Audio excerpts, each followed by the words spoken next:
Okay, and we are live. Welcome to a new episode of All Things Xbox Podcast. Now, Logan can't be here this week. He has a family thing, but I've left it open, so if he wants to join at some point, he can. We never know, he might. Anyway, it's been an interesting week in gaming news. New games have been announced. There's been shadow drops. Even today, there's been a shadow drop. You know, a lot of cool gaming news and some big stuff. A lot of big stuff, which we're going to be talking about later. But wow, what a week. Really cool game news. Before I get into what I've been playing, and I have a review coming because another game has released today that is, I think a lot of people are going to want to pay attention to this one. But yeah, I have mentioned this in the past. I've been trying to get back into wrestling, and there was a pay-per-view the other day on Saturday. They're now called PLEs for some reason. This one was on Netflix, as they all are in the UK. And my God, as someone that's trying to get back into wrestling, I have never been so bored in my entire life. Backlash was such a letdown. The first match was actually really good. The rest, I don't even know why they bothered. It was actually boring. And, that's that. It's actually getting really hot now in the UK. I'm sure all the American listeners are laughing because, in comparison, it's not exactly the same, but oh my God, if you live in a cold country, especially in the northeast of England, it can get really hot in the summer, and it's not that nice. But before we get into all the games, let people come into the chat. It's been weird because YouTube has actually been having issues all day, and I only got the stream to work literally seconds before I went live. So if there's any technical issues, just let me know in chat. If the audio's fine, let me know. It's going to be a rough one, at least on my end. If you're watching afterwards or live, it should be fine. Now, I've been playing a bunch of games this past week. Expedition 33 continues to impress. It's incredible. It really is, because we live in an age where I complain all the time about most games not being very original. Everything feels the same over and over again. But Expedition 33, it's such a breath of fresh air. It really is. You have turn-based combat, which puts a lot of people off, but you have action-based stuff that happens during combat, which keeps your attention at bay. And I think that's going to be the thing that makes people play this for a very long time, because you get to parry, you get to block, you get to jump. These cool mechanics interwoven in turn-based combat make it feel more like an action game than turn-based combat, which is really cool. So far, I'm up to Act 2. I'm in the snow area. And if you're like me and you're level 24, whatever you do, do not go into the snowy mountains. There was one battle against a random mob where I was literally fighting them for maybe 30 minutes. Oh my goodness. I was so angry at this fight, because the thing is, it was my fault. You're not meant to go into this area till later on in the game. And, I learned the hard way. I found out. And I won't be going back to that area anytime soon. But that is completely my fault. The difficulty spike was outrageous, to the point where one hit knocked out all my characters. But there's a really cool game mechanic. And I hope other developers really pay attention to this. And some people may not even know this is actually a game mechanic in Expedition 33. So if your party gets wiped out, all 3 members, you can call in the second squad, basically the rest of your members, which is something I've never seen in a turn-based combat game before. And, me being a super pro player, haha, I didn't know that was an actual mechanic until the other day. And that's actually super cool. So, you can get your characters wiped out and think that's it, and you get a second chance. And I think that is bloody genius. I don't know if it's been in any of the JRPGs before. It may have been, but I'm not sure. But, oh my, that is such a cool game mechanic. I think that more turn-based games need to take advantage of this, pay attention to it, because, even the jump mechanic, you have dodging, you have parrying, you have jumping. And it just works so well, so seamlessly. A lot of the enemies telegraph their moves so well, so you know which one to do. You know whether to jump. You know whether to press the right trigger to do the super block thing or whatever it's called. It's just really well done. And this game's made by, I know people have been saying on the internet, a team of 30 plus people. They did have like outside contractors as well, but it's a AA game and it has AAA quality written across the board. Some of the best acting in a video game that I've played in a very long time. You have graphics which are excellent, but like the game has soul. The story is excellent. The story is bloody original. You know, the story is completely out there. You know, in this sort of alternate reality version of some city inspired by French architecture and French art, and you know this paintress paints this number every single year, and it goes down from 100, and every single year whoever's that age gets wiped off the earth. They get Thanos basically. And you know, every year they send out an expedition to try and stop the paintress. Such a cool concept for a video game. And it's no wonder that behind the scenes, Hollywood have been trying to get like the rights to make a movie based on this video game since before the game came out. Some studio got the rights back in January. If they pull it off, there'll be an excellent movie of it. They can maybe make it into a trilogy, because as someone that just finished Act 1 of the video game, they could probably split it into 3 movies. They might have to with the storytelling, but all in all, what a game. And you know, ex-Ubisoft developers, a lot of insane talent, and there's so much goodwill from this studio, and everything we're hearing about the studio just gets better and better. So, like, the story was wrote by someone that auditioned for the game. It wasn't some professional writer that's been writing in the video game industry for years and maybe even decades. It's this person that went in to voice a role, and it's just impressive.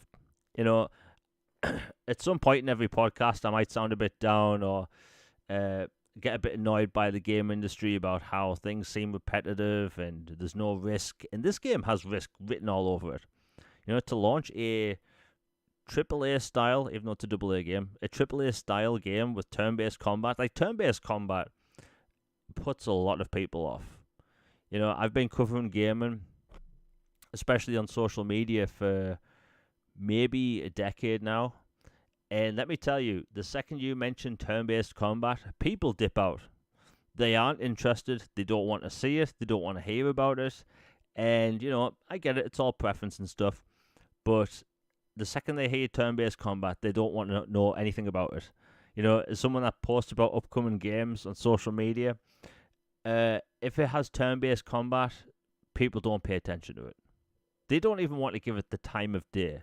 But with this game, you know, it did launch in Game Pass, and, you know, people that didn't particularly have any interest or even knew about the game gave it a chance, and now they love it, which is really cool. And I think that's one of the great things about Game Pass, is that people will try something that they wouldn't normally play. And yeah, such a good game. And you know, people that play this, they'll end up playing other JRPGs. They might play Persona or Final Fantasy or something. Maybe even give Lost Odyssey a try. And apparently some inspiration of this game was from Lost Odyssey. And you can tell that while playing it. There's certain gameplay mechanics that are straight from Lost Odyssey, which are really cool. At this point in my life, I'll basically take any game that's inspired by Lost Odyssey, because I can talk about that game all day. It's one of the best JRPGs of all time. But what a game. What can I say? I think a lot of people are going to enjoy that. And that's probably going to be in the Game of the Year conversation later in the year. It wouldn't surprise me if that game wins. And I kind of hope it does.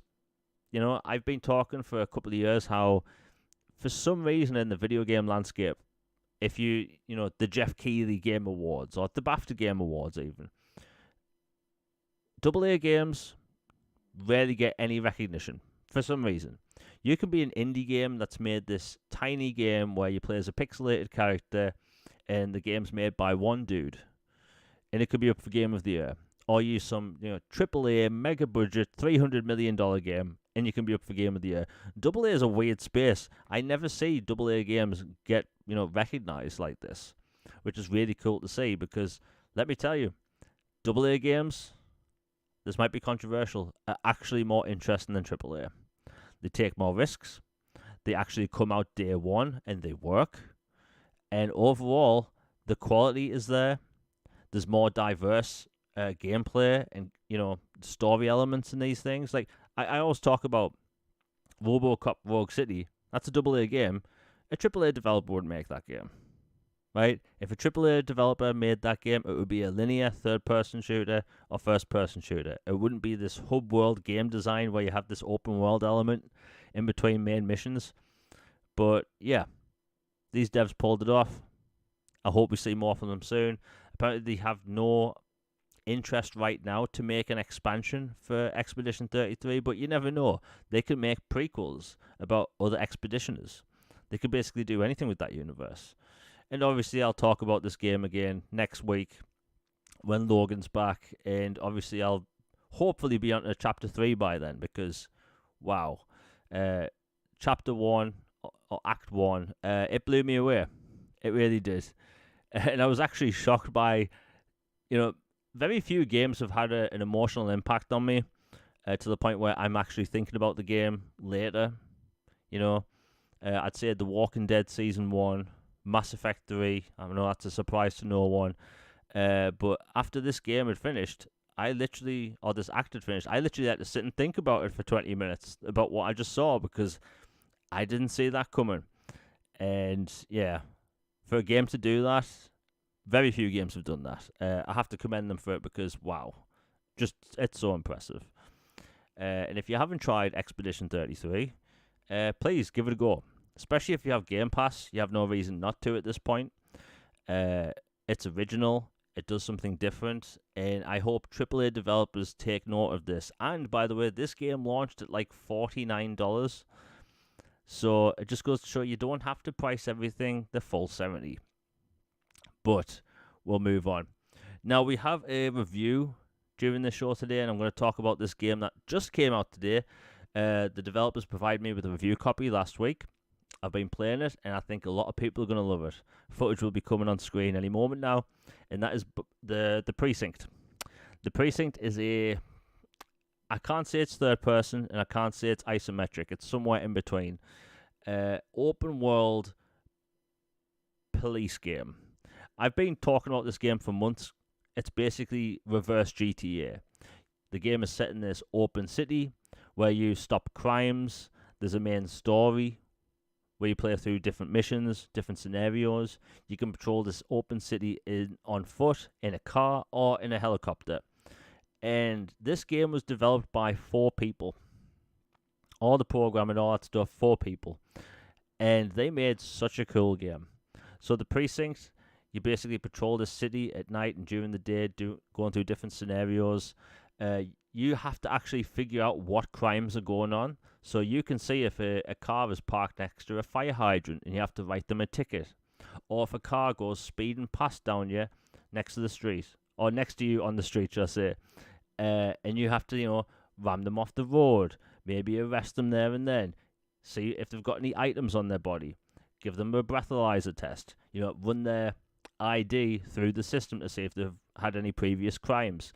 So, if you like GTA and you like open city games, it's such a cool game. I have footage going on right now. This is a helicopter bit. It's cool. It's really cool. And I think a lot of people are going to love this game. I think that if you've been looking for an open world city game that's slightly different, because we haven't really had anything like this before. It's an open world city game where you patrol as a police officer, and there are some sim style games on PC and console, but this is something else. It's got a really cool story told via cartoon centric animations, but it's super cool. There's different gangs that run different sections of the city, which all plays out through the storylines. You play as the son of an ex-cop. I won't go into any spoilers, but it's super interesting. I think a lot of people are going to love this. And if I have to put a score on it, I have to give it an 8. What they're doing with this, such a small game, such a small budget, but they've put out a really cool, interesting open world game. And, the open world city, it's not massive, but it doesn't need to be either. So there's so much gameplay in this game where I think, the story is around 8 to 10 hours long. But you're going to be doing more than just story in this game. You can go out on patrol on your own time. Maybe you just want to patrol the roads, see if anyone's doing any parking violations. Maybe you see someone spray painting on a wall, where you can go up to them, write them a ticket, but if they try to run away, you have to chase them down, maybe knock them over, and then read them their rights. As you're chasing someone in a cop car or in the helicopter, you can call in for support, so other cars can come and help. They'll try and block the road off, or they can lay out spike strips. It's just a super cool game, and I think indie developers, like, sometimes they can come up with really cool concepts, and, open world Grand Theft Auto style games, they don't come along often anymore. We used to get a lot during the 7th gen. Now we don't, but this is an open world police game. It's super cool, and I hope if this does super well, maybe we can see a sequel in the future set in a different city, and maybe that will be full third person. But yeah, that's The Precinct. It launched today on Xbox, PC, and PlayStation. I think it might be on Switch too at some point. I'll have to check, but it's a fun game. So like I said, 8 to 10 hour story. You can basically spend as much time as you want doing cases, basically patrolling the open world. The helicopter, I must admit, is actually super fun to fly around. So is the car. The car mechanics in this game are surprisingly good. So if you're familiar with GTA 4, the cars kind of control very similar. And also the combat. The combat actually threw me off when I first started playing because, as you can see, it's live action combat, but you kind of aim with a cursor while controlling the character at the same time. It's hard to explain, but once you play it, it makes a lot of sense. I love what the developers have made here. I hope they have huge success in the future. And yeah, cool little open world, cool mechanics.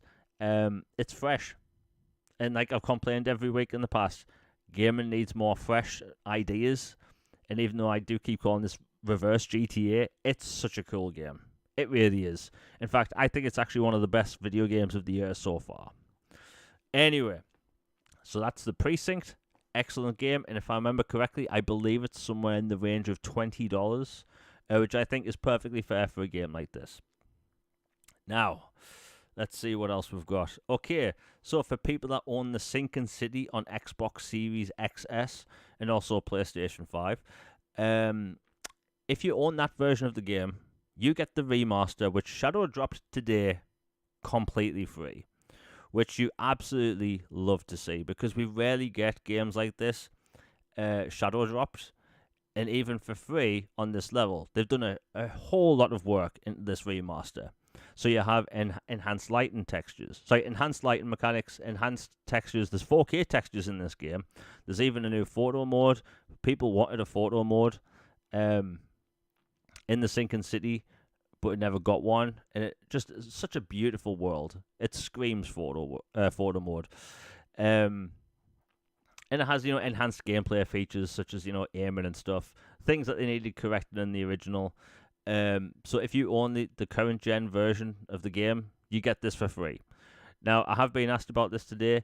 If you own the Xbox One version or the PlayStation 4 version, you don't get it for free. Long story short, there's some weird things that happen behind the scenes when it comes to the rights of the game and basically who developed it, who published it. So unfortunately, if you got that version, you don't get it for free. But this is a developer, they're fully independent now, apparently. But hey, it's a full remaster, and it's free if you own the current gen version, which is really cool.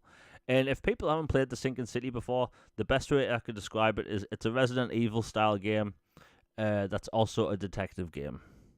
Beautiful visuals, really cool gameplay, and I think a lot of people might want to try this out because the sequel comes out this year.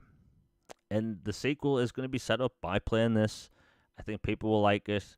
And, I believe the Xbox Series X and S version goes on sale all the time. It was on sale recently for about £5. If it's still on the store, you should be able to buy that at some point and get the remaster for free, meaning you get basically the same game twice. You get to double up on achievements if you want, and you're all set, which is, hey, it's a really cool thing at the end of the day. Next up, we have Marvel. Now, unfortunately, over the past few years, we don't get many Marvel games. And I think that's really unfortunate because you have a franchise that's as big as that, you think we get games all the time. There was the Spider-Man games on PlayStation. There was the Avengers game, which didn't actually succeed that well. And then you have, Marvel's Guardians of the Galaxy, which is bloody fantastic. And it's a travesty that it actually failed. And, you have Blade coming in the future by Arcane Studios. Well, it turns out Marvel 1943 Rise of Hydra, which was meant to come out this year, it's actually been made by Amy Hennig. This single-player action-adventure game starring Black Panther and Captain America is no longer coming out this year. And, I kind of saw this coming from a mile away. So for people that don't know, like, Grand Theft Auto, that's been up in the wind for a while. And we're obviously going to be talking about Grand Theft Auto in a bit. But a lot of developers have been very shy from talking about their release dates for video games because they're wondering, when's this coming? So that's why the front half of this year has actually been super stacked. But the second half of this year has had next to no release dates. I have an entire database of upcoming games coming to Xbox with release dates and windows. And let me tell you, the second half this year, up until the past week, has looked very bleak. Very empty. Nobody talking about release windows and all that stuff. Well, now things have changed. I think we're going to see over the coming weeks and months that a lot of developers are going to just start coming out saying, hey, our game's releasing this day and date, whatever. Because they can now. A lot of the industry is very afraid of Grand Theft Auto. Now, while I'm going to hop between games like I always do, which is why it takes me so long to finish games, it's the right move. Grand Theft Auto is a juggernaut in the industry. Everyone's going to play it. It's going to sell like 25 million copies in like a week? Maybe even more. But like, this game moving, it's a huge budget, single player game. The graphics in this game are absolutely unreal. And it does use Unreal Engine 5, pun intended. But the game looks gorgeous. I suspect we're going to see more either at this summer showcase for Xbox, or we're going to see it during a Marvel show that happens in the summer, because Disney sometimes does their own gaming showcase. At least they did 2 years ago. It's been a while. And with more Tron games coming, I suspect they might actually have their own event again, which would be pretty cool.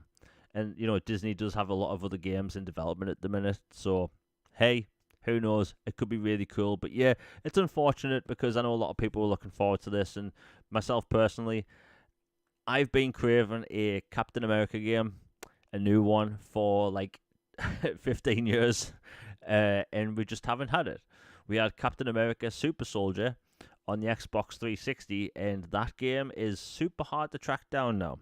So if you're listening and you own Captain America Super Soldier, let me tell you, hold on to it, because that is an extremely hard game to get. Extremely hard. I'm sorry that I'm taking up Doom the Dark Ages time for people, but it does release on the 15th for a lot of people. I would have played it already, but I have too many games going on. Oblivion, Expedition 33, Avowed, the list goes on. I've been playing through the Precinct the past week. Atomic Heart, but Atomfall. There's too many games. That's the big problem about GTA and all that stuff being moving around and it being up in the air for when it was going to release.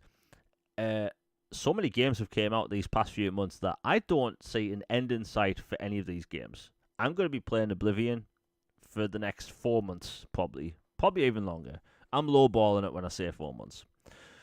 But anyway, we'll move on. It's just such a shame about Rise of Hydra. I was so looking forward to that. Anyway, so since the last show, we had a brief showcase of Borderlands 4. Now, personally, I like Borderlands on and off. I like some of the games. I dislike some of them. I really enjoyed the first and second game. The third game I couldn't get into. And, the pre-sequel wasn't really for me. However, some of the spin-off games have been super fun, like, Tales from the Borderlands. Borderlands 4 looks great. I think the new features they have in the game where you can actively call upon a hoverbike, much like how you can in Destiny. The fact that you can climb some walls, climbing ledges is going to be easier than 3. All that stuff. It looks like they're taking some features with a bunch of different games in mind and incorporating it into Borderlands 4, and I think it looks super cool. Borderlands 4 is obviously going to be about loot. You play these games for crazy weapons, crazy loot, and I don't want to sound mean, and I'm looking forward to Borderlands 4. It's another Borderlands game, right? The game is set on one planet, one area with different biomes. I think that people will love this. It's releasing at a weird time, especially for, Sony, because they have Marathon coming out around about the same time. But like Borderlands 4 is going to be one of the biggest games of the year. People are going to play that. I think that's going to be like a 10 million unit seller because, look, Borderlands 3, it had excellent shooting mechanics. It really did. But it had the absolute most cringeworthy antagonist in the history of gaming. And for people that don't know, the antagonist in, Borderlands 2 was Handsome Jack, a very cool, very suave, yet menacing antagonist.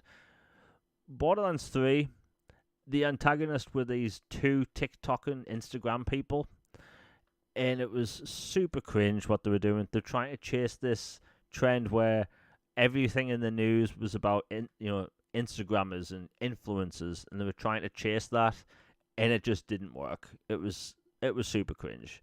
But yeah, Borderlands 4 looks super cool. Just keep the cringe out of it, because if I get that game, and if a lot of people buy that game and we still don't know the price of it, let's say it's $80, and if you play that game and you hear skibbity toilet within the first few hours, I'm going to snap the disc in half.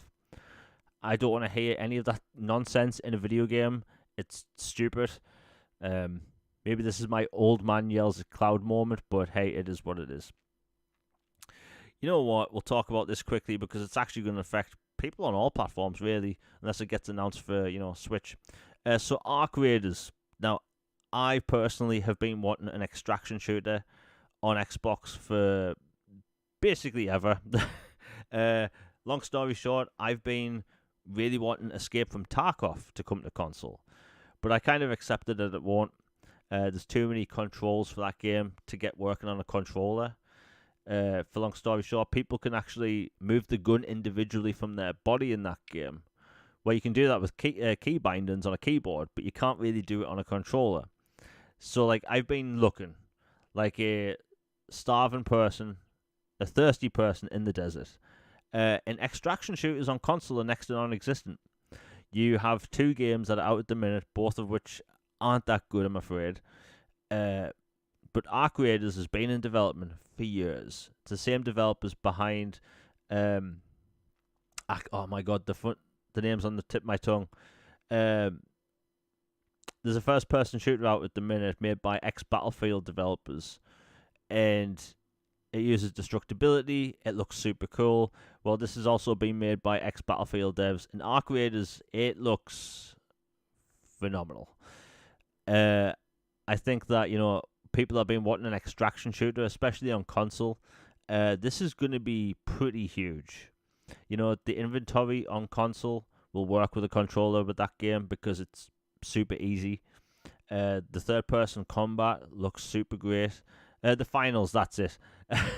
The developers of the finals are making this game, and people loved the finals. I have it downloaded, I just haven't played it yet. But people had a lot of fun with that game. And, like, look, it's ex-Battlefield devs and, like, ex-DICE devs. They know what they're doing. They go for, intense combat and excellent visuals. They did that with the finals, and they're clearly doing that with Arc Raiders. Arc Raiders is doing a lot of good things for this game. So, for instance, it has proximity chat. People have been wanting proximity chat more and more in extraction games. Marathon doesn't have proximity chat. In fact, a lot of the things that Marathon doesn't have will be in Arc Raiders. And, we have to compare them both at the minute because, like, I've been people could say I'm a fanboy all they want. I've been actively looking forward to Marathon for a long time. It's a sci-fi game, which already gets points in my book. It's an extraction game. I've been looking for one. So, like, combining them 2 things, like, I'm all over Marathon. But like the things that people want in an extraction shooter on console, Marathon doesn't have them. However, they can add them. The stuff that people want that Marathon doesn't have, they can totally add them in the future. But Arc Raiders is hitting well on all fronts. People are loving the third-person shooting combat. People are loving the loot. People are loving the intricate gameplay mechanics when it comes to mobs in the game, such as robots. The map design. It looks a lot like Escape from Tarkov when it comes to map design. So like this could be the extraction game on console. Now, if you listen to me talk right now and you don't have any interest in extraction shooters, I apologize. Because look, I'm mainly a single player gamer. I play Warzone with one of my mates. But for all intensive purposes, I'm a single player gamer. But ever since I started watching Escape from Tarkov on Twitch a couple of years ago, you have no idea how much I want that on console. I desperately need that on console. It won't happen, but I just want a developer to copy that. Just copy Escape from Tarkov, put it on console, remove some of the gameplay mechanics which won't work on a controller, and it'll sell gangbusters. I'll be there day one, ready with paper money in hand. But until then, we have Arc Raiders, and it does look pretty good. And the pricing situation is going to be interesting as well, because Arc Raiders, that's not going to be free to play either. So Marathon, that's going to cost money, and so does Arc Raiders. They will be going head to head this year. So like if you're on PC, you have a bunch of different games like this available. You have Escape from Tarkov. You have the Black Hawk Down developer game. I forgot what that's called. Delta Force, that's it. Delta Force Hawk Ops. What a name, by the way. That is like the quintessential American military name. Delta Force Hawk Ops. As I say that, I picture an American bald eagle with an American flag in the background, with fighter jets and fire. But yeah, Arc Raiders, Marathon. The battle's going to happen between those two. Who will win? Who knows? But yeah, Arc Raiders, I suspect we will be getting another beta, an open beta on console soon. I was a bit reluctant to actually sign up for the console beta, because I think people in chat may have seen this before. If you sign up for a beta and you ask me to give you my Xbox login details, that's not happening. Not happening at all. But yeah. So for people that don't know, Arc Raiders is 100%. It's PvPvE. So you can play solo if you want, but you will always be in a world with other players. That's the one thing I think these games really do need to add. Excuse me. They have to add the ability to you just play solo, because if you play Escape from Tarkov, this isn't an Escape from Tarkov podcast, shocker. If you play Tarkov on PC, basically via mods, you can play it solo. You don't have to interact with any other human being, which is cool. Or, and this is the scummiest thing that's ever happened in gaming, the developers locked a single player mode in Escape from Tarkov behind a $250 bundle.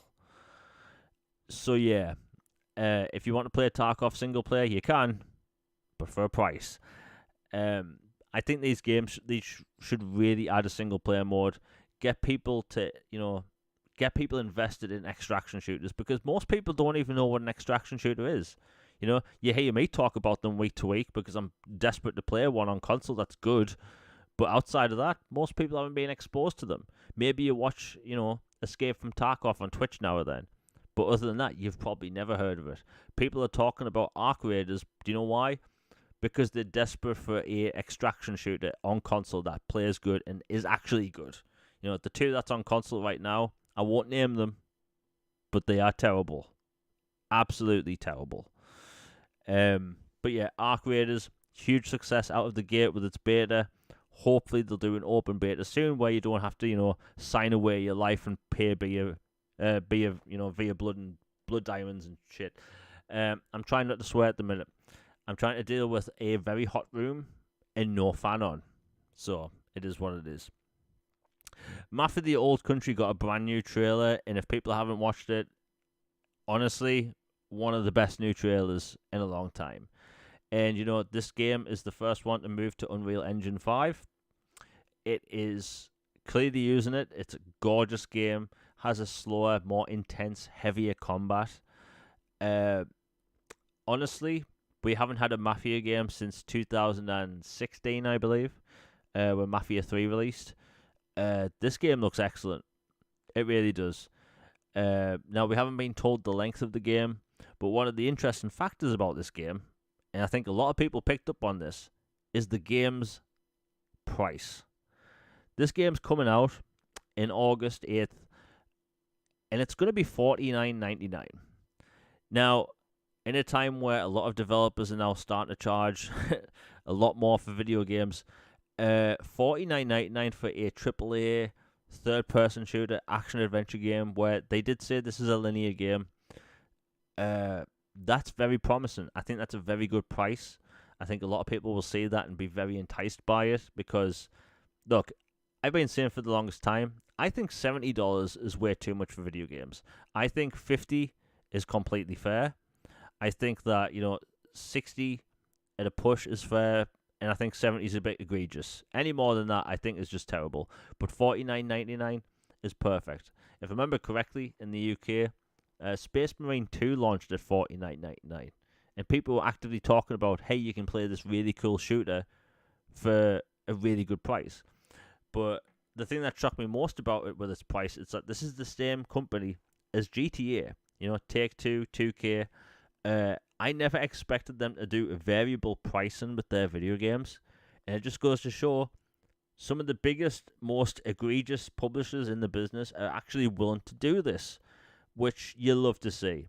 In an age where people are down about prices and things going up, this is actually a good sign for the future. Because if you have Take-Two willing to, you know, charge $49.99 for arguably one of the biggest games of the year, that's a good sign.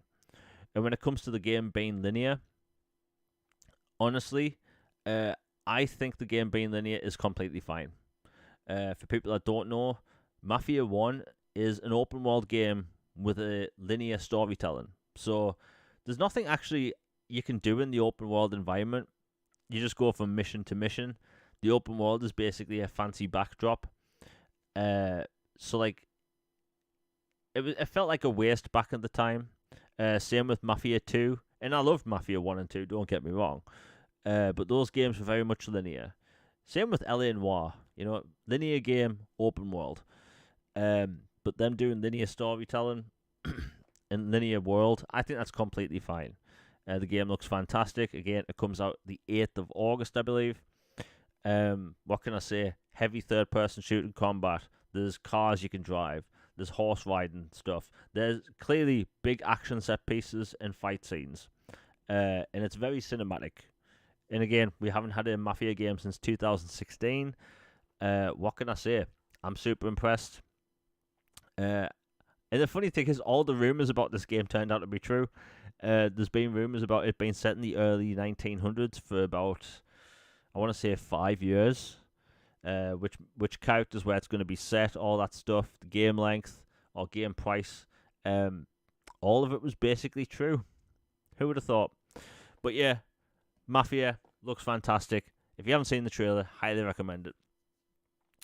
And for people that maybe don't know, I post videos of upcoming games, and if you notice that when I post about a 2K game or Take-Two interactive game, I really don't try to use footage. I use screenshots sometimes. I'm going to try and get in contact with them companies to see if I can use footage for these videos, but they copyright claim basically anything, which is unfortunate because you have people that sometimes have careers, you know, talking about their games. There's Rockstar-centric YouTube channels.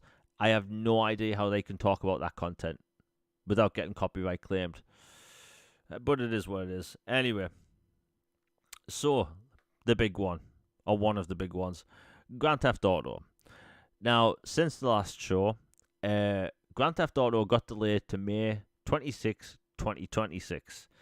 Now, I think this announcement gave a lot of people heart palpitations because people noticed the term or the words May 26th in the announcement first. So some people thought it was actually dropping this month. Turns out that's not the case. But anyway, the game's dropping next year. They wanted, the extra time for extra polish and stuff. And I think, if you've waited, 12 years since Grand Theft Auto 5, you can wait an extra year.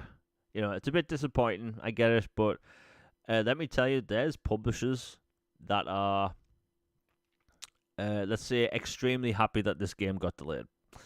Because the end of this year was looking bleak. Nobody knew when to release a game. Borderlands 4 basically shifted up a week and a half, I believe, and people assumed it was because of Grand Theft Auto. Why would Take-Two launch two of their biggest games in the same, month and a half or whatever?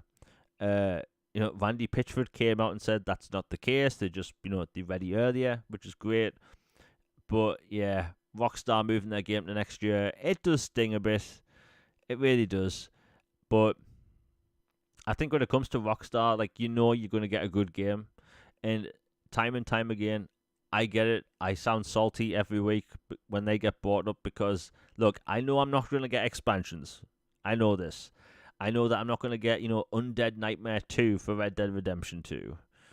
But I play single player.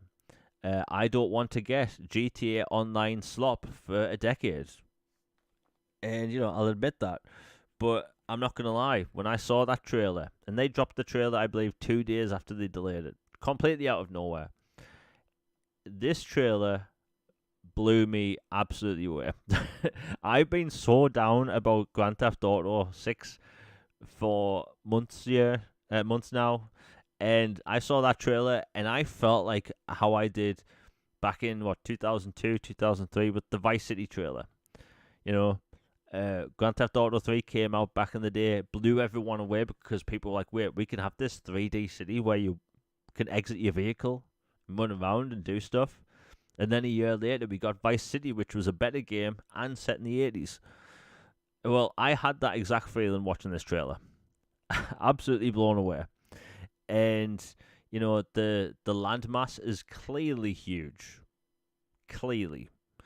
I try not to look at the size of, people are trying to predict what the map looks like before the game comes out. I think there's not much point to that. You're kind of ruining part of the game for yourself. That's part of the excitement, at least for me, for a GTA game, is seeing that map for the very first time. And, I've said this before. I think Grand Theft Auto 5's map was extremely disappointing, and the map feels kind of small.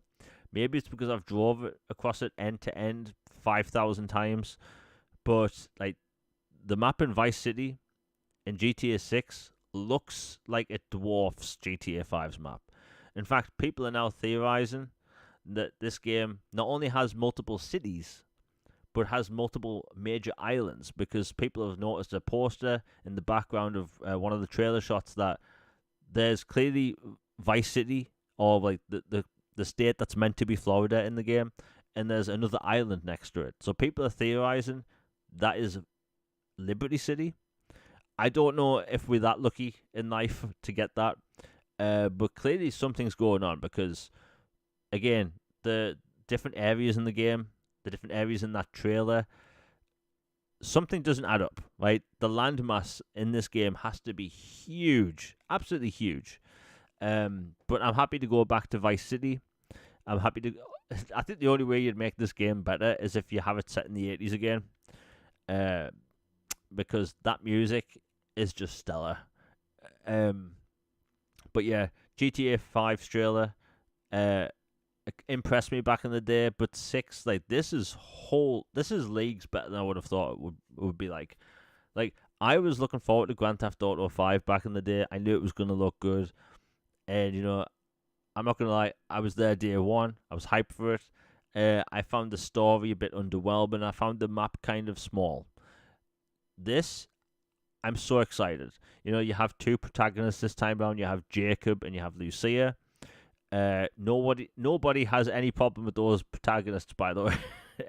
You have people on Twitter basically posting pictures of the ripped dude, and you have people going insane over Lucia, right? Everyone's happy. right? Which is kind of nice to see. Nobody's complaining all the time on social media. But yeah, the game looks fantastic. There's multiple shots in that trailer, by the way, that clearly gameplay. When nearly the beginning of the trailer, you see Jacob driving the vehicle. That's gameplay. You can kind of tell when he walks into the house. You can see the cameras and games kind of do this thing where they lock to a certain part behind a character when you walk into like an entryway, doorway, or whatever. That guy does that in this trailer, and you can kind of see where the game would go to gameplay, and then the game cuts to a different scene. But it looked fantastic. I was blown away. It really was. I think that a lot of people are gonna have Jason. I keep thinking he's called Jacob for some reason, but the game looks fantastic. What can I say? Like, the level of detail in this game is insane. The main character puts down a bottle of beer, and people have noticed that there's bubbles inside the bottle of beer. The fact that the dude's watch is like animated as well, like all these little details, like Grand Theft Auto's always done, going back to Grand Theft Auto 3, but this is a whole different level. Will the game come out and be short? We don't know. It's been long enough that I think there should be a lot of content in the game.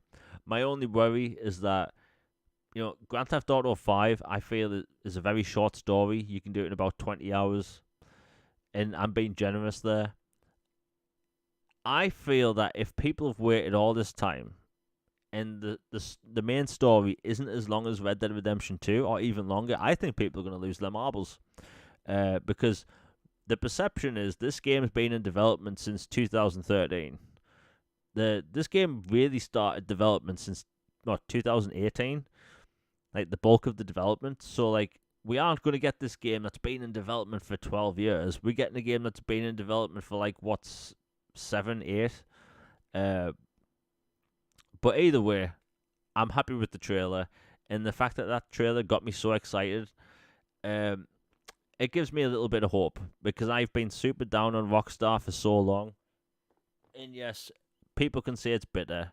People can say it's bitter because I'm not getting single player content. But look, when I got Grand Theft Auto 5 back in the day, we were promised expansions. Right? That social media post is still available. I believe Rockstar did delete it from their blog. But like, we were promised multiple expansions.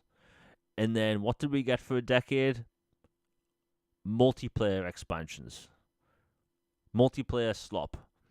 And my God, I could go on. We were told we were going to get multiple expansions, and then it leaked last year. We were going to get 8 expansions. 8. Excuse me while I drink my tea. But like, we were told we were going to get 8 expansions. One featuring each major character from the game, and then one's around different scenarios, one with a casino and all this stuff. And my worry is that we're going to get Grand Theft Auto 6. Let's say it launches when it's meant to, the 26th of May, 2026. And then I finish it in, 20 days? And then I'm not going to have any more new Grand Theft Auto content for, another decade? That's really sad. I think that's where the bulk of the bitterness comes from, because, I'm sure a lot of people listening right now, like, you like the multiplayer stuff for GTA Online. You might like those missions, but for me, I saw, and I say this as someone that put thousands of hours into GTA Online, I saw the writing on the wall back in the day. I saw there was a point of no return where Rockstar started putting pay-to-win, items in GTA Online. The bike with the rocket launcher and the jetpack and all that stuff. Like, it became a pay-to-win game, I want to say, in 2015. And it's been going downhill since. Hey, there's a bloody casino in the game where technically you can pay real money to spend in the casino and then not get real money back. Do you know how scummy that is? like that is actually a con, because you could win, let's say, $1 million in the casino. What are you going to do with it? Nothing. You're going to buy a car in GTA Online, but you can't transfer that money into real life, and I get it. Why would you get real life money? But you're paying real life money. Sometimes, like, one of the reasons why you see GTA 5 at the top of the charts almost every month, 12 years later, it's not because it's this amazing game that's, deserves to sell this well. Like, it's a great game, don't get me wrong. But and I'm sure it's the same in the US, but in the UK, sometimes you can buy a new version of GTA 5 and it comes with a shark card. And sometimes getting that bundle is cheaper than buying the shark card by itself. So people have told me that they've bought multiple copies of Grand Theft Auto just to get the premium shark card. Do you know how crazy that is? So you have this game that's inflated to 250 million units sold because people want to get their shark cards cheap. It sounds weird, but oh my god, it's the truth.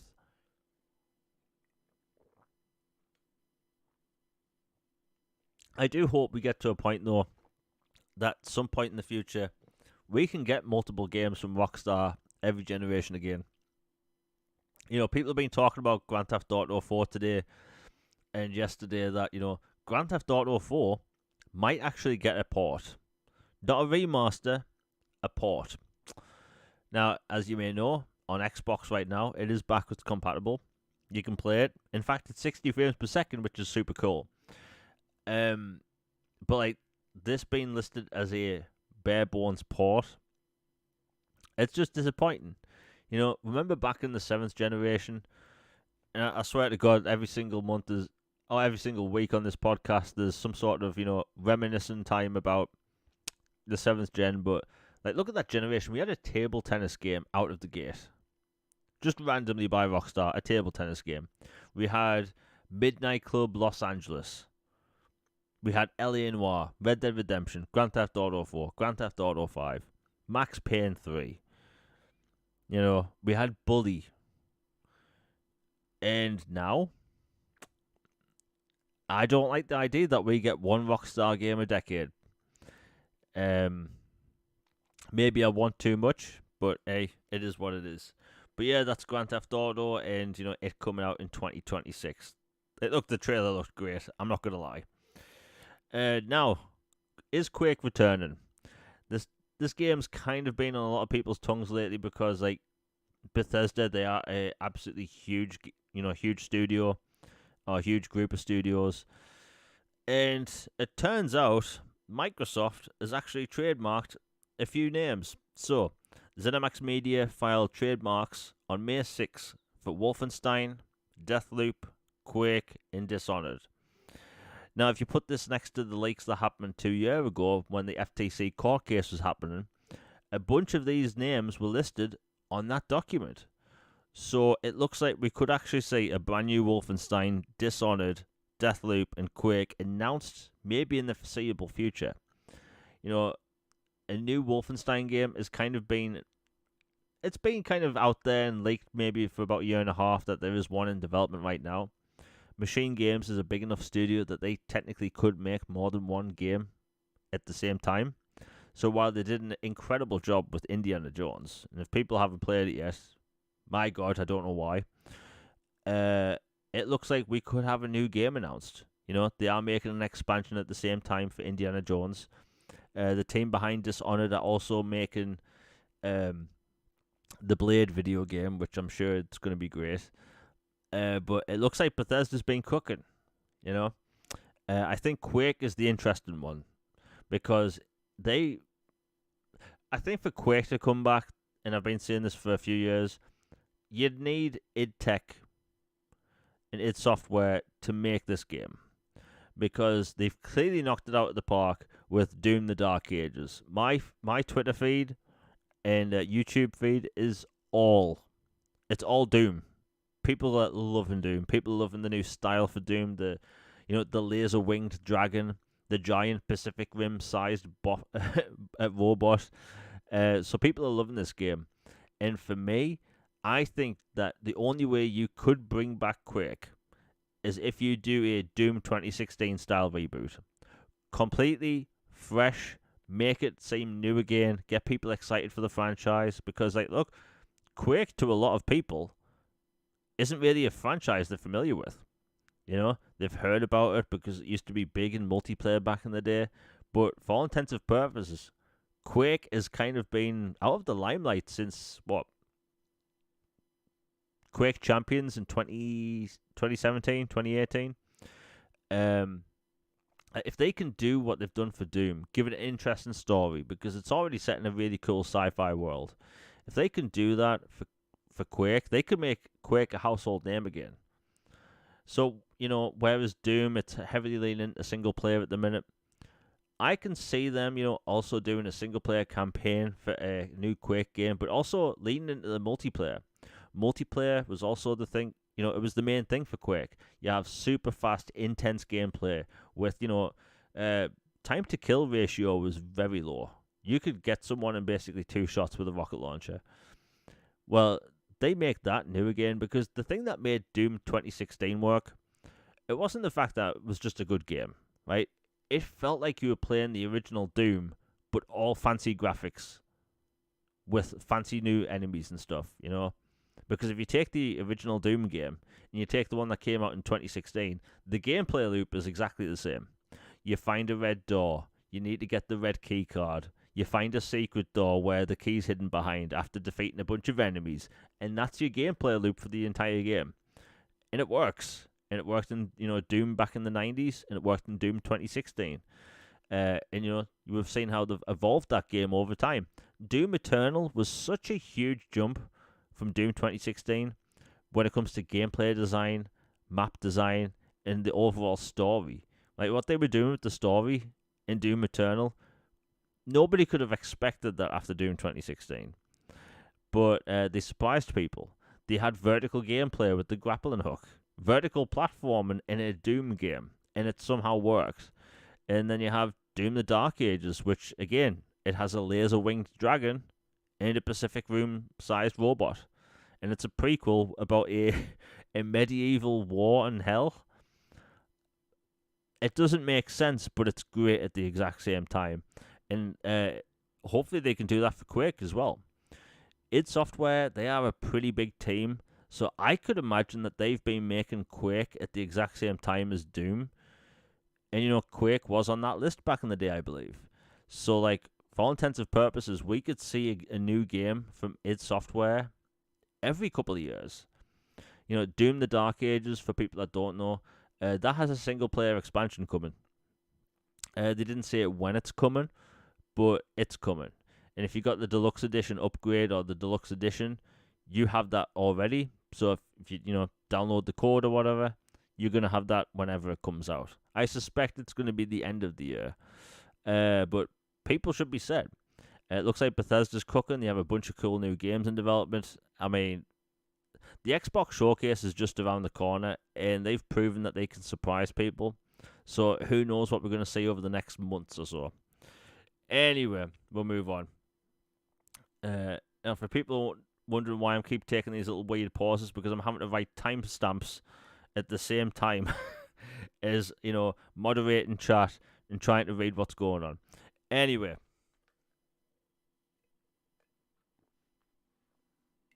So Gears of War Reloaded got announced. And it caused some drama online. Shocker. Oh, for people that are listening, if you're enjoying the show, please hit like, share, and subscribe. It really does help the show out. It really does help the channel out. If you want to support the channel with super chats, that's greatly appreciated. If you want anything read out or answered. So, Gears of War Reloaded was randomly announced via a blog, not even a trailer. And it took a lot of people by surprise, even though it had been rumored for months.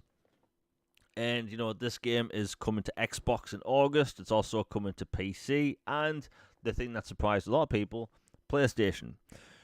Bear in mind, this is a remake, an old remake of an older game.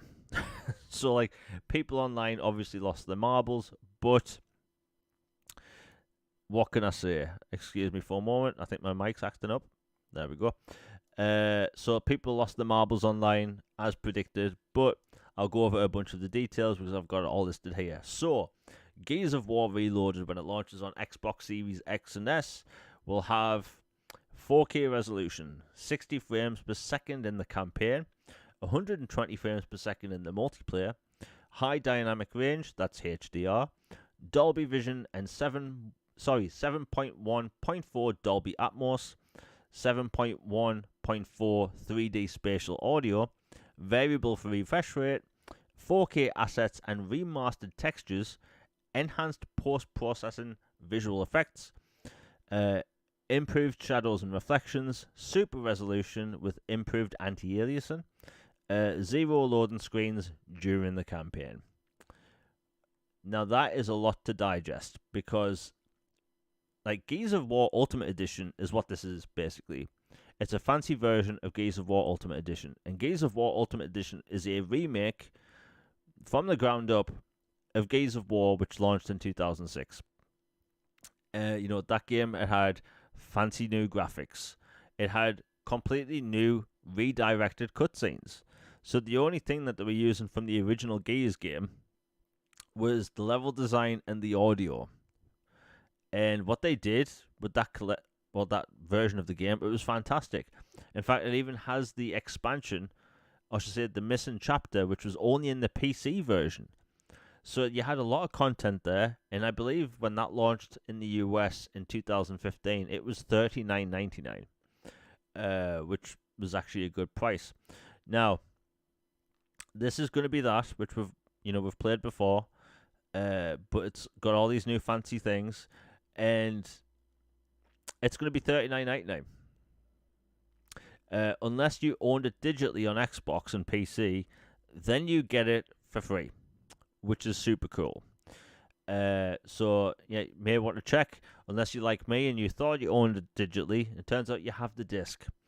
Hopefully they implement some sort of smart delivery feature where you can put the disc in and get the new version. Either way, it's going to be on Game Pass.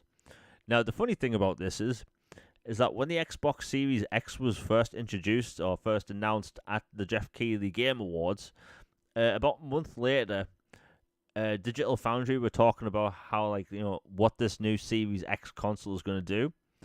And one of the games that was shown off, and what the Xbox Series X can do, was a 4K version of Gears of War Ultimate Edition.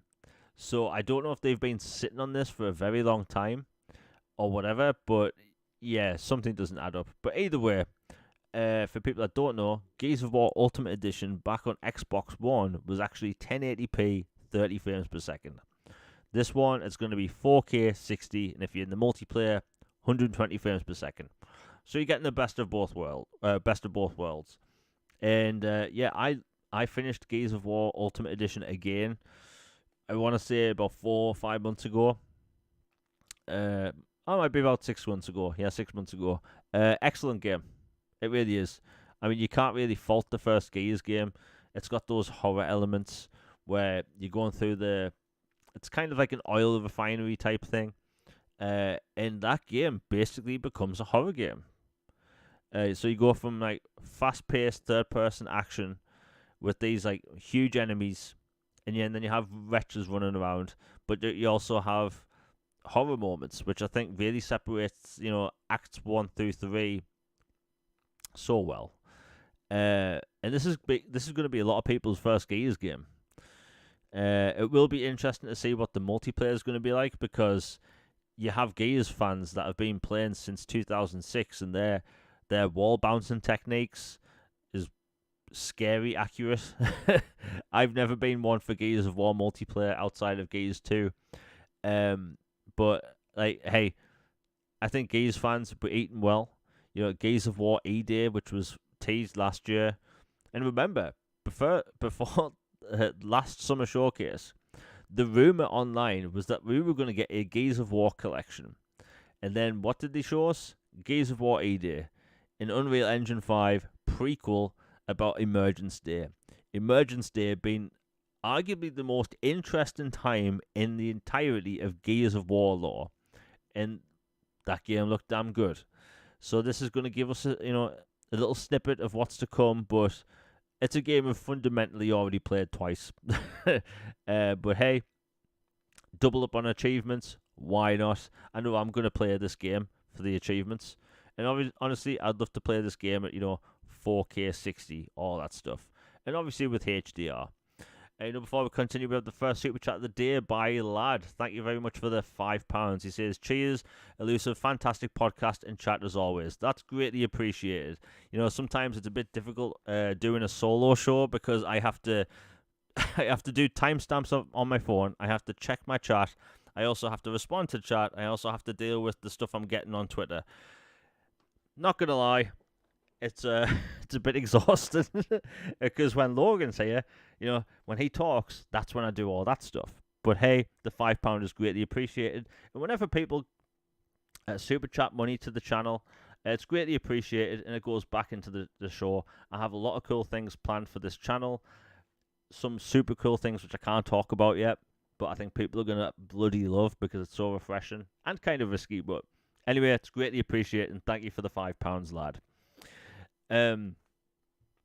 Yeah, I'm not gonna lie. Look, I'm gonna go do a little behind the scenes thing for people.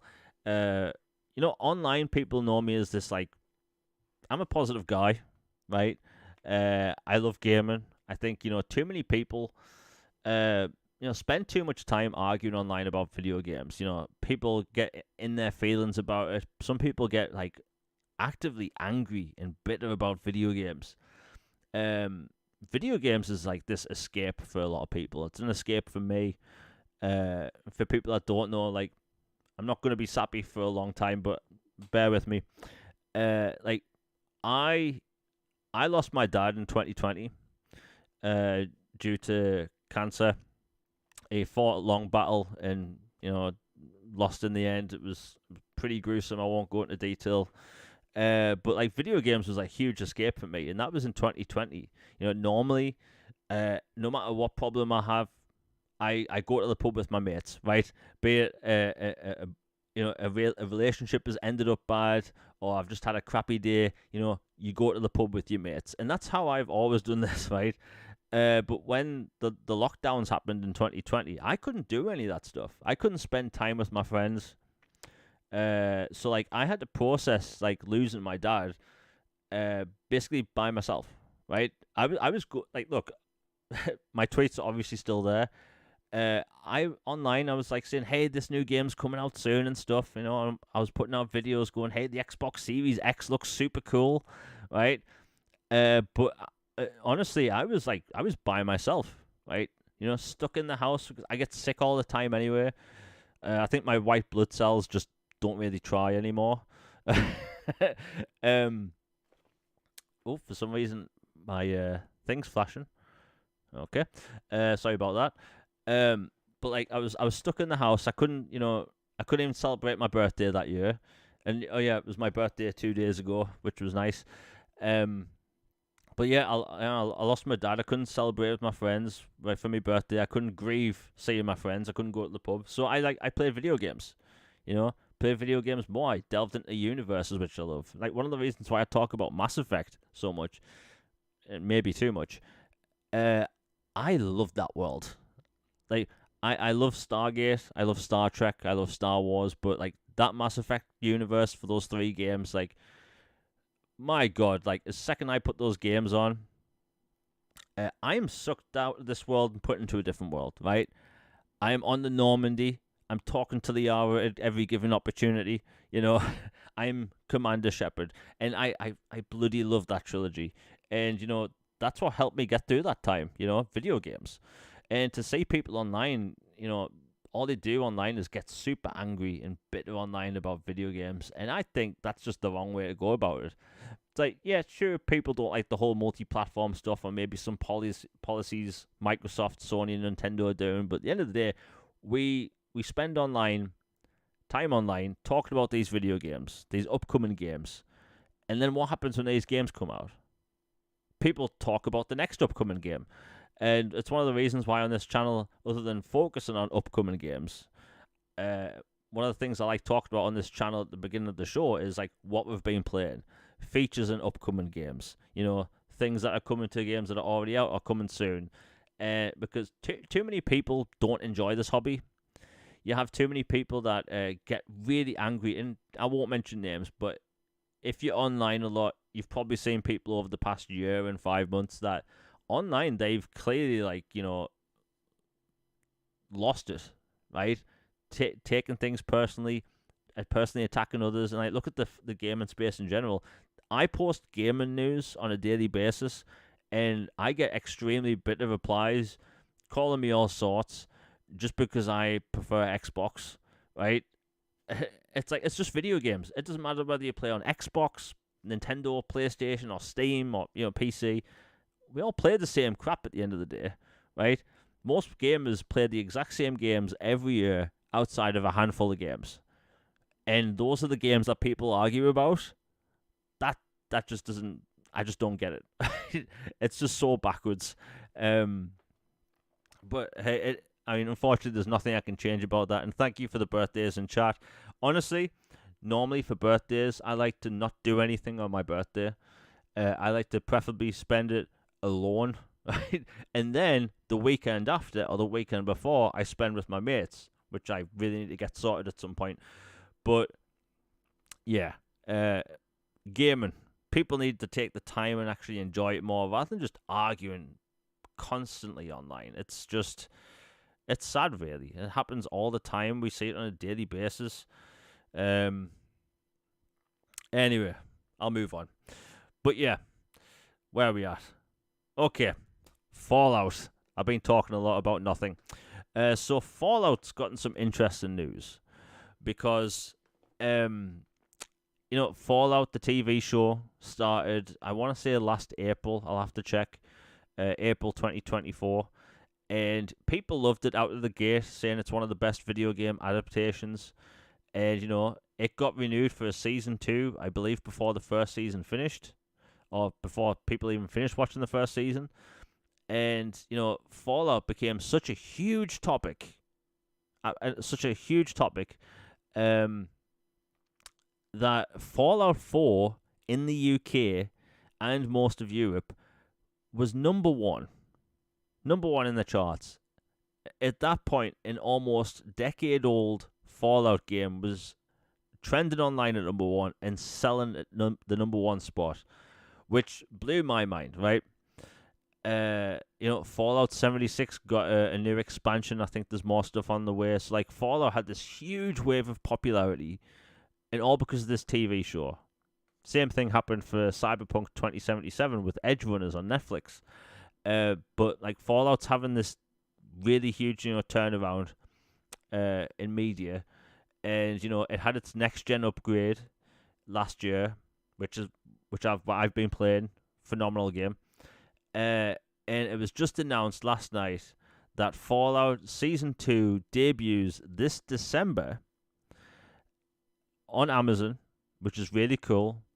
And Fallout Season 3 has already been renewed.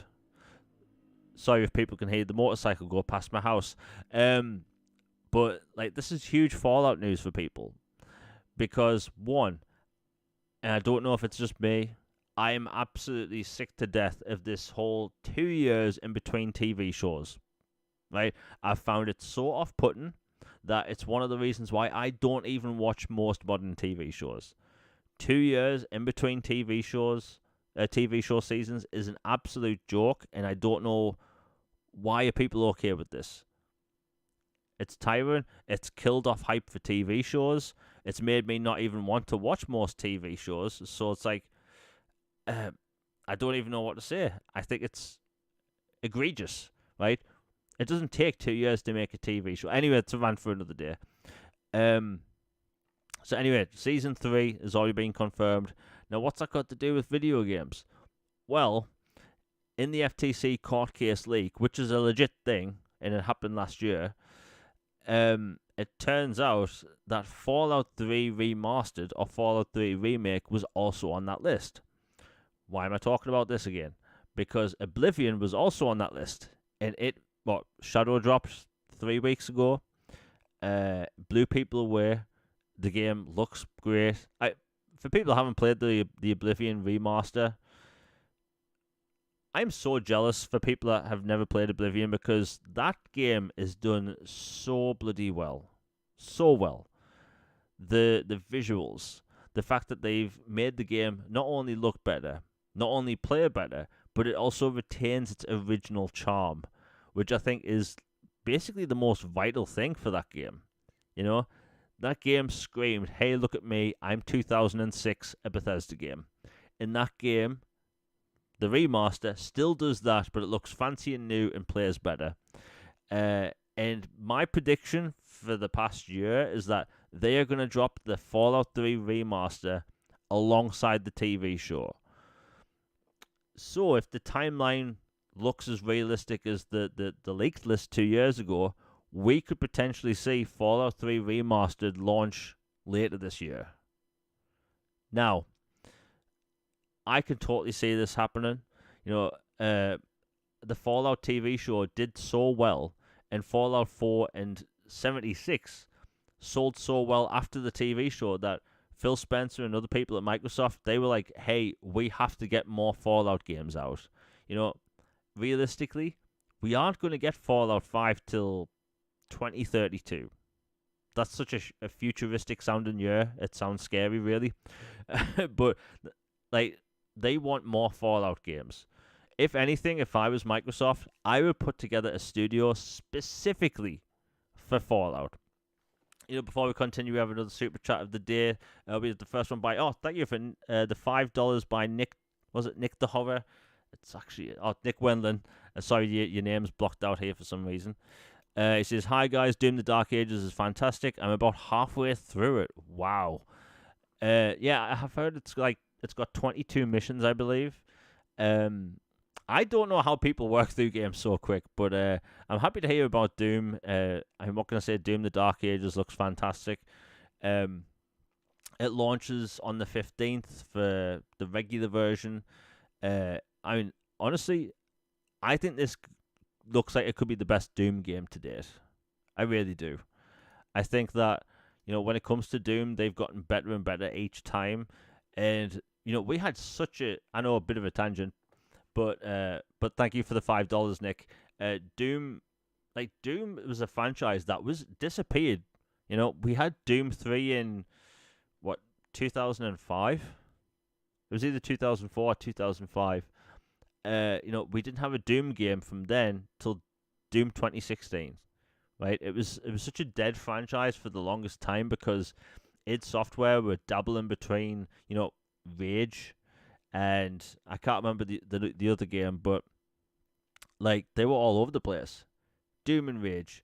But like this game, it looks fantastic. It could be the magnum opus of, you know, id Software because they've been making this game since 2020. You know, one team was making the DLC for the previous game, and they've been hard at work. This is a full-on single-player Doom game. And I think that, you know, look, I think people will be like, "Hey, we want multiplayer still," and that'll be a small crowd always. But I think Doom should always remain a single-player game.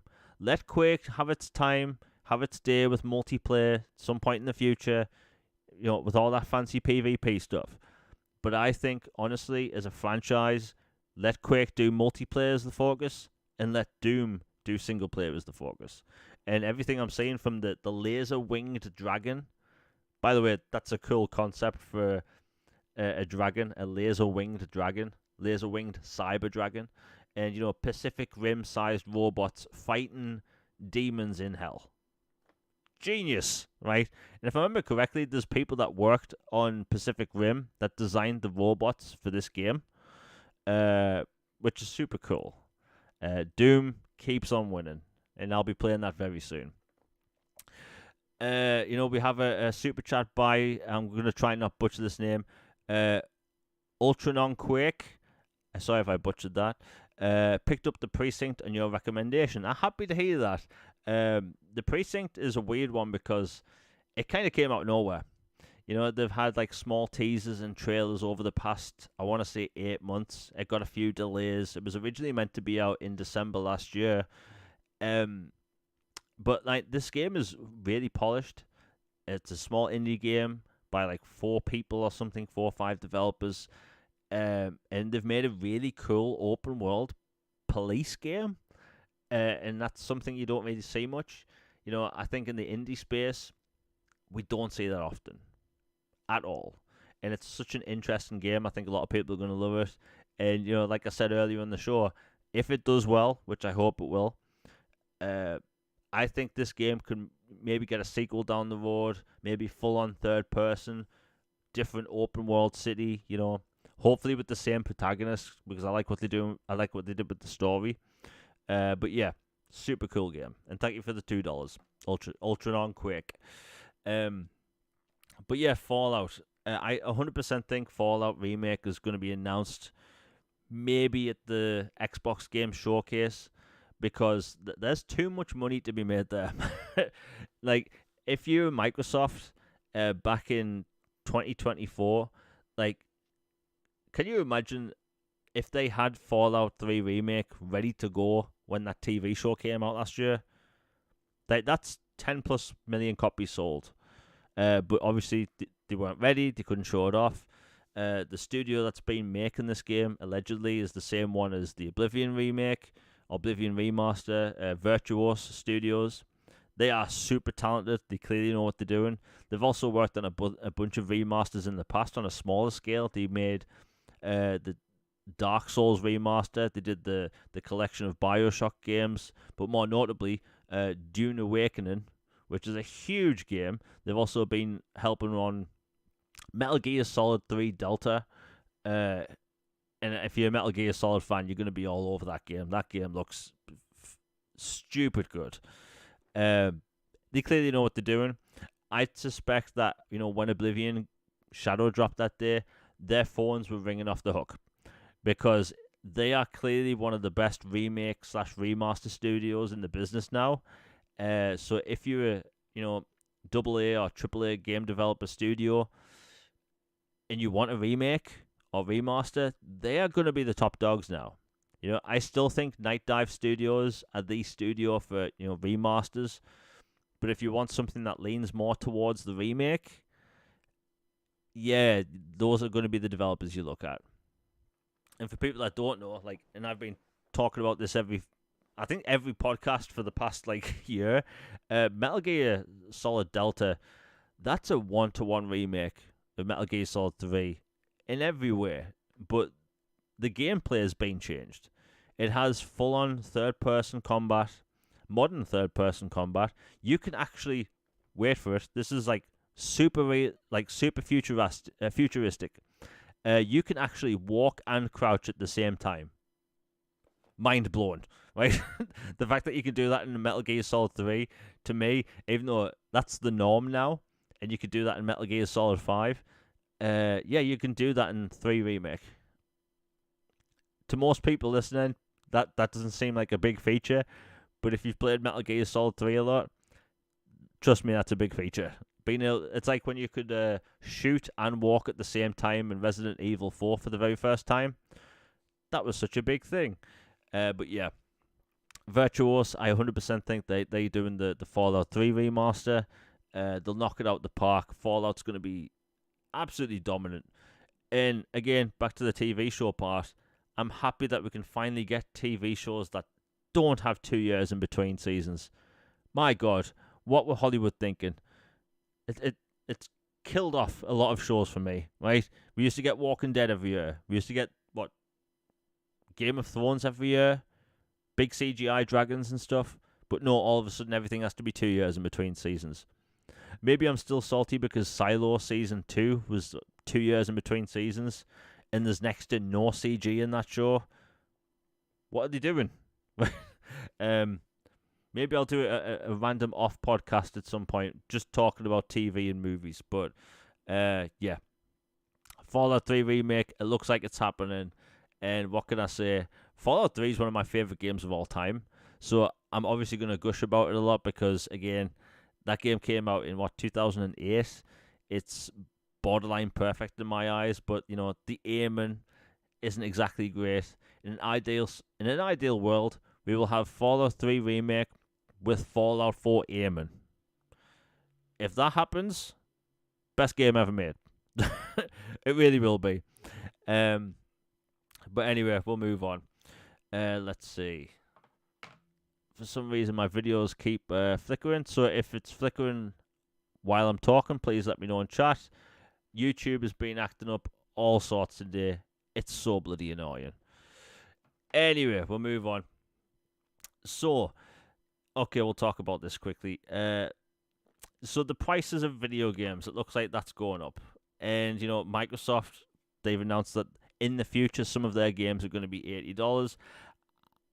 I've been complaining about game prices since this generation started. I think $70 in general is it's a bad price for video games. I think $60 is fair sometimes. But in the UK, we kind of screwed for video game prices, if a game is $70, sometimes these companies charge £70. And £70 is like $85. So, like, I've been trying to tell developers, and I've been talking about this online and on my channel, please don't do this. And if you live in Australia or Canada, you pay even more than us. I think, charging more for video games across the board. I know Take-Two have been really wanting to do this for a long time. I do not think it's going to fix the industry. I don't think it's going to help. I think it's going to do more harm than good. You're going to have less people buying games day one, and no one wins then. Let's say you have, I don't know, Little Timmy. Little Timmy gets, a brand new, 2 brand new games every birthday or every Christmas. Well, all of a sudden, that person's going to be getting one game because the price of these games is stupid, I don't think the price of everything at the minute is too high. I think the price of the Switch 2 is perfectly fine.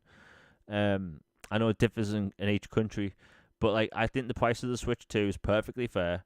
I think the price of these games it's a bit much. I 100% think that's why Jedi Survivor didn't sell as well as the first game, because it cost more. I think that extra $10 put a lot of people off. More and more people are willing to wait for sales across the board now, really. And look, unless you cover video games, there's no reason for anyone to buy a game day one. Most games don't work day one. We get these huge day one patches. There's no incentivization, if that's a word, to buy games day one. Maybe you want to support the studio and you want to see a sequel down the line. That, of course, makes sense. But my God, these companies want to charge $80. It's ridiculous. And by the way, we are going to see certain sports games announced this year that will charge $80. Now, Logan, he does play, I think, the basketball game, NBA 2K, I believe it's called.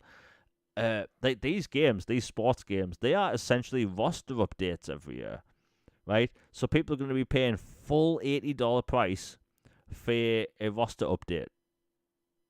And as someone that used to play FIFA back in the day, the jump from FIFA 09 to 10 was huge when it came to gameplay. But then onwards, they made the gameplay worse. It wasn't as fun. That's in my opinion, anyway. But you're just paying for a roster update, and I think that these people that buy these games every single year, you're gonna start charging them $80 for the simplest thing. That's not right. That's just not fair. I don't know. I feel like I complain about the price of games all the time. But I think my opinion is valid. I think that these games shouldn't cost this much. If you look at the price of these, consoles, let's use the Xbox Series S. The Xbox Series S is £250. And are you really telling me that games are going to cost $80? It doesn't make any sense to me. But I think these companies can change. I don't know the tariff situation in the US, but apparently hardware won't really be affected as much. So hopefully Microsoft and maybe Nintendo and Sony can actually lower their prices. But I think just raising the price of these consoles and games, it's not going to help anyone. I think it's going to lead to a second crash or a new kind of crash.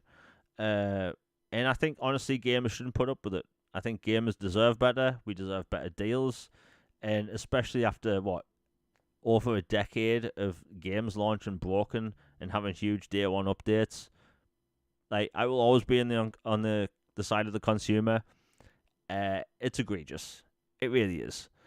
Now, hopefully, Microsoft, Nintendo, Sony, I'm looking at you a year, and Take-Two and Ubisoft, they'll learn from this very quickly and think, hey, maybe we'll charge less for these games. Because when I saw Mafia announced for $49.99, I saw this huge wave of hype, right? Not because just the game looked good, which it does, because of its price. People are like, wow, this big AAA game for $49? Wow, I'm going to get that day one now. Like, the lower price is an incentive, right? So, like, for me, when I saw that, and I was probably going to get Mafia day one anyway, because I've liked the previous three. Like, it being $49.99, that was very enticing. And in the UK, it's $45.99, which I think is perfectly fair. Perfectly fair for a video game, especially like that.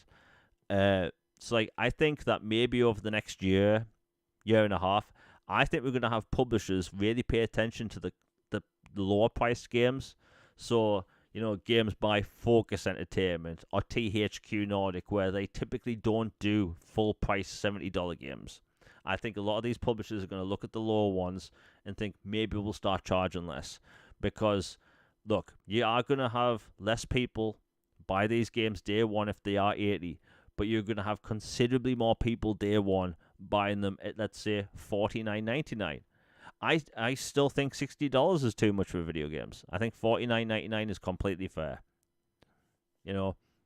Some people have not really liked it when I've brought that up in the past, but again, I'm on the side of the consumer. How many times in the past have people looked forward to a video game and it's been broken day one, right? Remember Assassin's Creed Unity? The dude didn't have a face.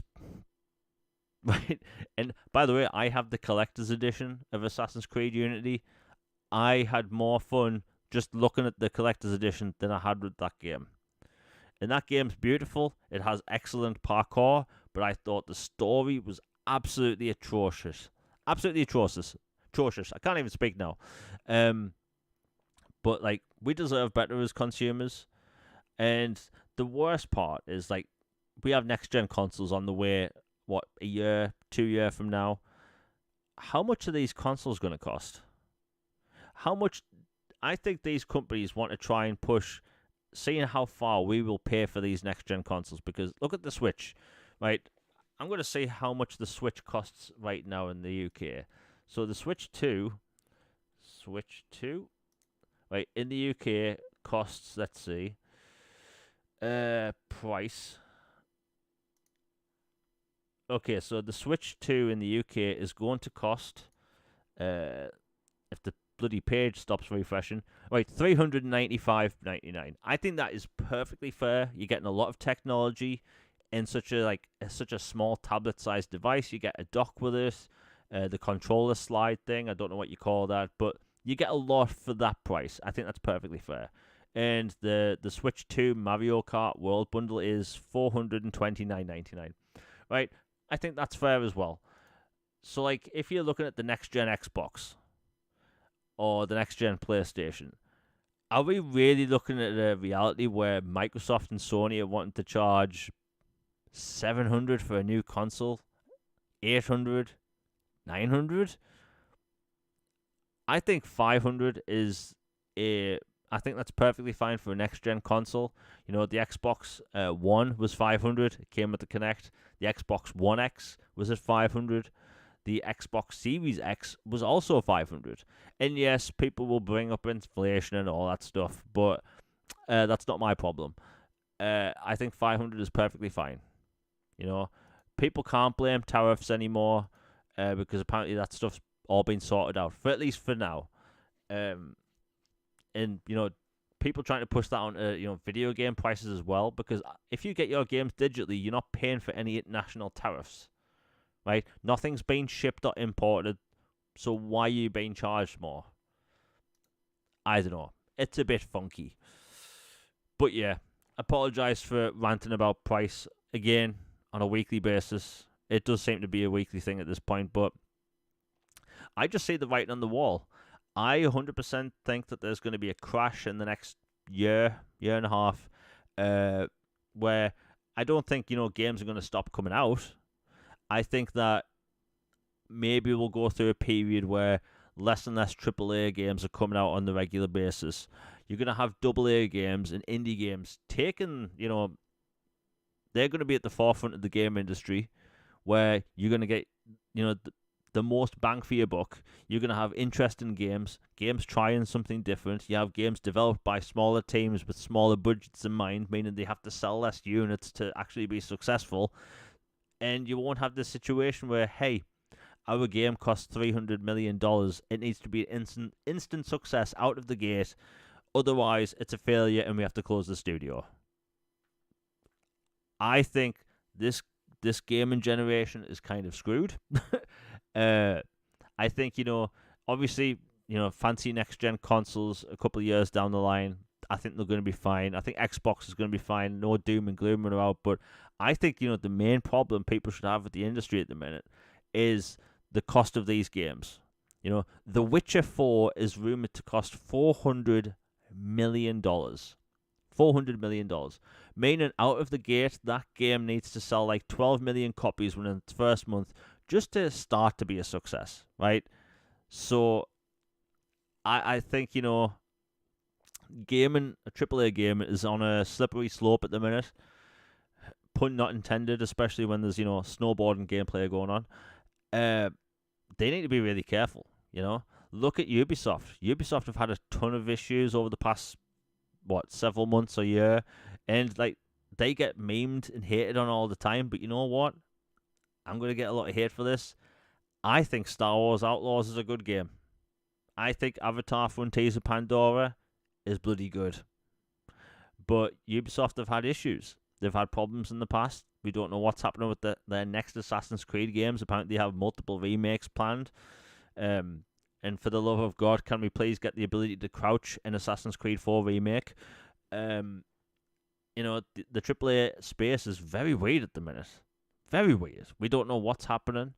A bunch of developers have not been wanting to reveal the release dates of their games, and I understand because of Grand Theft Auto, but I don't know. You look at the store on Xbox Live, and I'm sure it's the same on PlayStation and Steam and stuff. There's hundreds of games going onto the store every single month. Nobody can buy them all. You have indie developers going from one person all the way up to 30, 100 or whatever. You have AA games doing their thing. You have AAA games with these huge marketing budgets made by hundreds of developers, sometimes hundreds of millions of dollars. And I think that the game industry is at a breaking point, right?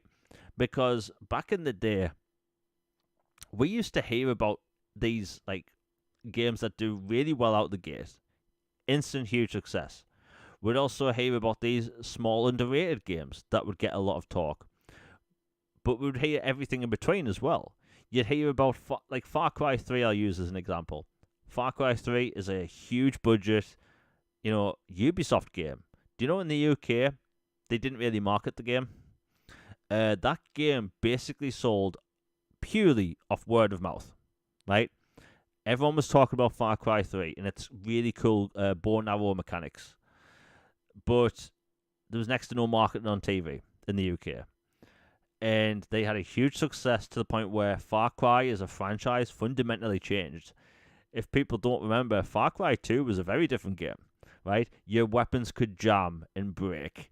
You could get malaria in the game, so you had to constantly stop. You had to keep getting medication. It was a very hardcore, I'm doing air quotes, first-person shooter. And, that game changed the entire company, basically. And it was a game that sold because of word of mouth. Well, the gaming isn't like that anymore. A game right now is either a huge mega hit out of the gate or to flop. You have Marvel Rivals, right? Marvel Rivals had no hype going out before launch, right? As someone that covered the game, I was like, yeah, no, it's coming out in December in a top list, right? Nobody was talking about Marvel Rivals. Nobody. There was next to no advertising for it. And then what happened when it came out? All the big streamers start covering it. Instant success, mega hit. Or a game is a complete failure, right? I can't remember the third-person shooter. There's a third-person tactical shooter. It was number one on the store. Nobody talked about it, and they had to, announce that they're canceling the game and all that stuff. So like, we don't have these in between games anymore. It's either a success or a failure. There's never a game that just does okay, right? And I think that's a detriment to the game industry at the minute.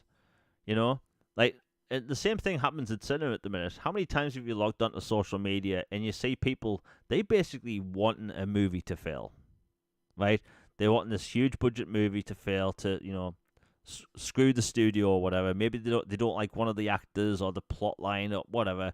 Like, we always say this about Hollywood movies now. A movie is either mega huge or it's a flop, right? And it's the same for video games, right? Be it free to play or AAA big budget game. We constantly hearing this, and nobody in the industry is doing anything about it, right? They don't want to try and change the tides of the gaming industry. Everyone wants everyone wants gaming to stay the same without doing anything to change it. If that makes any sense. My point is that I think gaming is at a breaking point. I think that a gaming crash is going to happen. Maybe it's because of the price of these games. Why do these games have to cost hundreds of millions of dollars? Why do you have to get big budget, AAA A-list actors in games, right? I talk about this game coming out in the future called Exodus, right? It's made by a bunch of ex-BioWare devs. It's a third-person sci-fi shooter. Obviously, that's aimed directly at me. But they have Matthew McConaughey voicing one of the characters. I can't even imagine what that cost, right? Did they need to get Matthew McConaughey voicing a character in that game? No, they didn't, right? Too many big budget actors. And I saw, Shizno mentioned this, and like I've mentioned it as well. Like, why do we have big Hollywood actors in video games now? I honestly don't understand why. There's tons of talented voice actors in gaming, but why we getting Hollywood talent all of a sudden? It doesn't make any sense. The game industry is a mess. Hopefully things get better, but I don't like the state of the gaming industry right now. Something's got to give. That's my point. Anyway, that's me being ranting about gaming for half an hour at this point. It's a hobby I absolutely love. I don't like where this is going. I think that it's such a great hobby that we should try and enjoy it, but not expect to be like nickeled and dimed every 5 seconds. I was talking a minute ago about The Witcher 4, right? The Witcher 4, I'm sure that's going to be a huge game. We might be hearing more about it very soon, by the way. But like The Witcher 4, it's going to be a promising game. You play as Ciri. Who doesn't like Ciri, by the way? And like the fact that like thinking about that might have to sell like 12 million copies in the first like few months for it to be a success. I don't get it. The Witcher 3 cost about $70 million to make, and it launched in a broken state for a lot of people. Personally, I didn't have many issues, but like a lot of people had a lot of big issues. They came out, they fixed the game over time, they had free DLC for it, they got out multiple expansions for it, and people loved that game. In fact, The Witcher is basically a household franchise now because of CD Projekt Red. So, the franchise was huge in Poland beforehand, but not really anywhere else, and now everyone knows about it. But like The Witcher 4 has to do like Batman Arkham Knight numbers out of the gate. I don't know.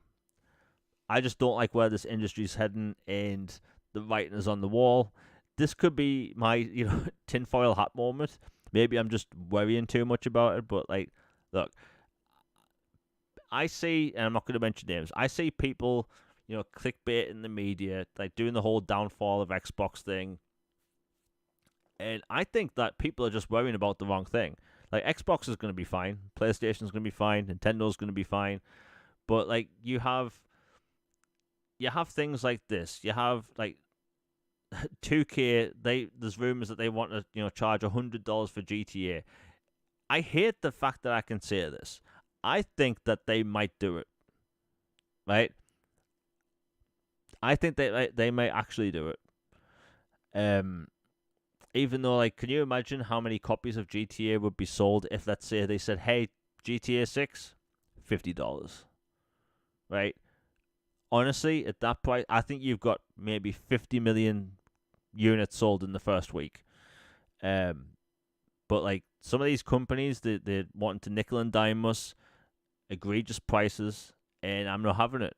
I think I've seen too much of this in the past several years where, I see people talk about how they're willing to pay for these high quality games at absorbent prices, but like we really don't get anything out of it in the end. People get charged a lot of money for a game they're going to finish in a handful of hours. That doesn't work for me.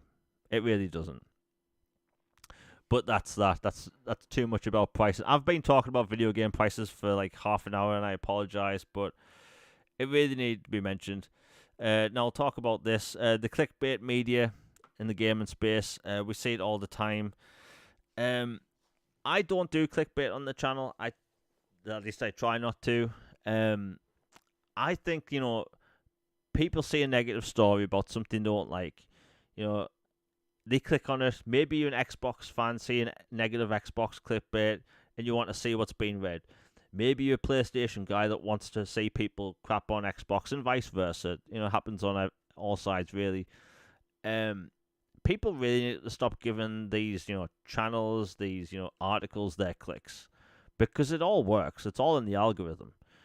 Too many. It's kind of like the equivalent of hate watching. People hate watch podcasts even. They go out of their way to look for negativity. They feed off it, and some of these websites, these channels that like, hey, they hook you with a negative, headline. They get your attention, and that pays them money, basically. It's like, why do you think you see negative stories in gaming get way more clicks than positive ones, right? Why do you see IGN coming out with a negative Xbox article maybe once a day? Because that pays the rent, basically, right? Like, what's going to make more, money for let's say IGN? Xbox going multi-platform, is this the end of them? Question mark. Or, hey, you can play these cool games in Xbox Game Pass day one. Which one of those articles is going to make more money? It's going to be the negative one. And it's like that for everything. We see clickbait unlike anything we've seen before. We never saw clickbait like this during the 7th generation. All gaming news that generation was, hey, look at this cool new feature in this new video game. Hey, look how in Borderlands 2 you share loot, right? Stuff like that, right? But now, gaming media, for the most part, not all of it, but for the most part, it's all clickbait, forced hate, forced negativity, and it's no longer news. Video game news used to be, hey, this game's coming out this day, it's got this cool new feature people have been wanting, and these actors or actresses are in this game. All gaming news now is leaks, rumors, and clickbait. Right? That's all we see. We see it on a daily basis, and I think people really need to shy away from it, because I see it, it bothers communities online. We see, like, the Xbox community online, like, basically get attacked on a daily basis at this point, and just stop giving them clicks, right? I used to go to Reset Era all the time, right? This is for people that don't know, Reset Era is basically an offshoot of NeoGAF, and it's basically one of the most toxic gaming forums on the internet, to the point where I'd say that if you're a gamer and you enjoy video games, do not go to Reset Era. It is a cesspit of despair. And I used to go there all the time because it was actually a good source for video game leaks when it came to Warner Brothers and that stuff. Now, I can say this: I have not been to reset era for almost a year. And do you know what's happened? I am actually a more positive gamer mentally because of that, right? Because you're not constantly reading this drivel about a hobby you like. And people can stop doing that, right? So if you listen to this channel right now, it's greatly appreciated. Hope you return in the future. Try not pay attention to gaming, like forced gaming negativity, just for a week, right? Don't click on them for just a week. And I guarantee by the end of the week, you're going to be in a better mood about the hobby you love. Because when I did that with Reset Era and NeoGaf, completely changed my mindset, right? I was a positive guy anyway, but I felt like I was going there and just getting angry and annoyed by what I was reading. And it's just a bunch of people. I'm trying not to swear and say certain things, but it was just a bunch of people performing self-gratification on themselves and what they like and hating on something I like, right? Whereas gaming's awesome. Doesn't matter where you play them. Doesn't matter if you play on Xbox. Doesn't matter if you play retro only. Like, we enjoy gaming for the exact same reason as everyone else. But you have people that want to tear your preferences down, or just like hate on anything you like. Like, look, I love excuse me, I absolutely love Mass Effect, right? There's a pretty decent portion of people on these like forums and stuff. They absolutely bash that first game, right? Absolutely bash it to the point where like I'm just like, I don't want to read this anymore, right? I know the first game, it ain't perfect. It has its issues, but like it's a marvelous game with excellent story and characters. Now, if you stop reading that stuff, you go back to liking what you like and all that stuff. I think that people stop paying attention to the clickbait. Again, I'm not mentioning channels, but if you see someone posting a video and let's say they're pulling a cringe face, maybe they're holding a controller and they hating something you like, don't pay attention to it, and you'll be in a better mood because of it. Anyway, we have another super chat. A super chat by. I apologize if I butcher people's names in advance. I do this in real life. I actually do this as well. I'm terrible for it. It's a nasty habit. But we have a super chat of $199 by Brett Economides. I butchered that. I apologize. And he said, "You're awesome. Thank you very much. That's greatly appreciated." Like I was saying, like I'm a positive person. It's not like a forced positivity thing. Like there's things in gaming I do not like. I talk about the fact that I don't like the price situation. I talk about the fact that like I think Microsoft gave up on the backwards compatibility thing too early. Although it looks like that might actually be coming back, which we'll talk about in a second. But like gaming's such a bloody good hobby, right? I've just noticed I spelled Fallout wrong in the title. Excuse me 1 second. How the hell did I do that? But like gaming's such a cool hobby. I don't know why people would really complain, right? So there's people, bit of a tangent. There's people that they watch every single reality TV show, right? These reality TV shows feature people that they are probably rich, and they really have nothing to complain about. But they complain on a weekly basis. I'm mainly talking about the Kardashians, really. But like they complain about things that don't matter, and they are rich. So why should we care? We shouldn't, right? There's people that they watch multiple soap operas every single day. But video gaming, you're actually involved in the story. They tell interesting stories. They tell stories like we haven't seen in any other medium before, and like I think that's something to be excited about. I think it's an exciting hobby. Like I'll always make fun of reality TV. I always will. But like Love Island and all that stuff, I honestly do not understand what people get out of that. Right? You're watching a bunch of people in a house. And same with Big Brother, in a house or in an island, basically wanting to do each other. That isn't entertaining to me, right? People put in these scenarios where there's going to be drama and going to be fights. Like, I do not see that. But video games. Do you know how many times I've saved the galaxy? Tons. Do you know how many times I've killed aliens and necromorphs on space stations? more times than I can count. These like video games are so interesting as a hobby that that's why I was trying to introduce more people to gaming, because there's something there for everyone. Maybe you want to play a super chill farming game like Animal Crossing, or maybe you want to be whisked to like a whimsical world like Hogwarts Legacy. You could do basically anything in a video game. And I think it's one of the reasons why I don't like all the complaining about video games all the time. It's because it doesn't matter, right? It's a hobby we're meant to enjoy. And it's why I go back to the whole clickbaiting thing. Why do we pay attention to the clickbait? Right? It's clickbait. It's literally designed engagement, right? It's a title, it's a thumbnail, purely made for you to basically enjoy hate, right? And bear in mind, most clickbait is negative stuff, right? People get off on that for some reason. They really do. Now, when it comes to the negative clickbait, I think, that the forced, like, cringe face and the thumbnails and stuff, like, I honestly don't know why people like doing that. These people always do bare bones content with videos that just happen to be over 8 minutes long.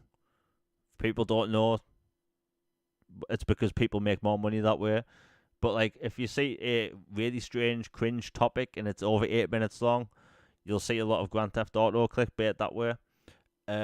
Over 8 minutes long. Every single time. But, yeah. I just wanted to mention it because, like, gaming is, like... I'll mention the crash that we might have in the future or whatever, but, like gaming's so bloody great at the minute, if you really think about it. Like, you remove the prices of stuff away, you remove people complaining about the, multi-platform stuff. Like, there's really cool games coming out every single month. The Precinct, which came out today, I'm surprised that a team of 4 people could even make a game like that. You have Death Stranding 2 coming to PlayStation, I think it's like next month or something, and like I'm sure that'll come to Xbox down the line. Look, that game was memed for being a FedEx Man simulator, and what do you have on screen at the minute? Me playing Death Stranding. Because when that came to Xbox, it was £17, and I was like, you know what? I'll give it a chance. And do you know what my overall opinion of Death Stranding was? I absolutely loved it. Try not to swear. It's a freaky, weird game where you carry parcels and turn people's internet back on. It shouldn't work, but it does. And I'll buy the sequel whenever it comes to Xbox down the line. There's super cool games coming out all the time. And whenever I see people say, oh, there's nothing to play, there's nothing coming out, I honestly don't know why they even play video games.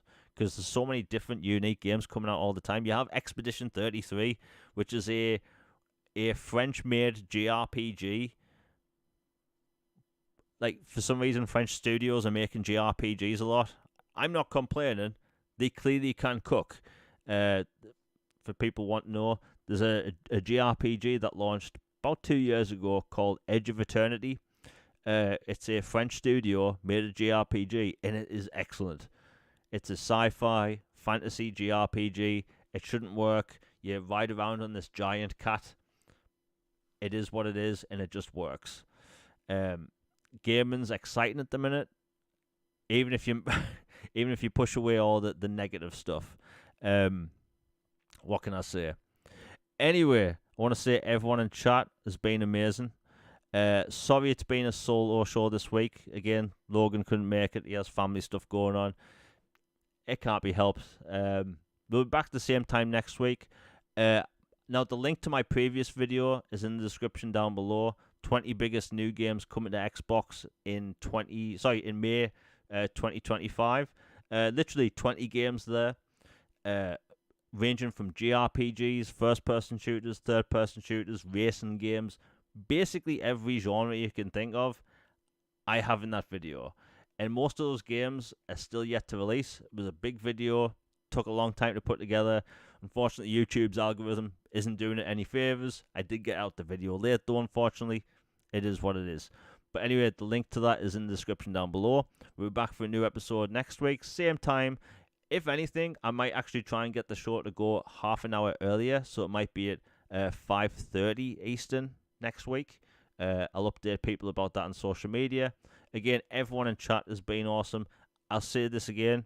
I think this is the best chat on the internet. Nobody's arguing. There's no people like spamming crap anymore. We used to get some spam bots, but those have ended.